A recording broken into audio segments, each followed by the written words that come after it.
বিসমিল্লাহির রহমানির রহিম। যখন একটি গ্রুপ বা ব্যক্তি বা বস্তুর তুলনা অপর একটি গ্রুপের সাথে করবেন, যার একটি অংশ আগের ব্যক্তি বা বস্তু বা গ্রুপটি, তখন আদার অথবা এলস ব্যবহার করুন। উদাহরণের মাধ্যমে বিষয়টি সহজ করা যাক। Incorrect: Sami is smarter than anyone in his class. Correct: Sami is smarter than anyone else in his class. এখানে সামি এর তুলনা করা হয়েছে তারই ক্লাসের বাকিদের সাথে, তাই এলস ব্যবহার করা হয়েছে। Incorrect: New York is bigger than any other city in the USA.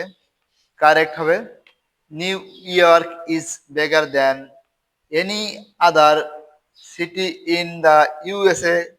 এই বাক্যটিতে নিউ ইয়র্ক সিটি ইউএস এর একটি অংশ, তাই আদার ব্যবহার করা হয়েছে।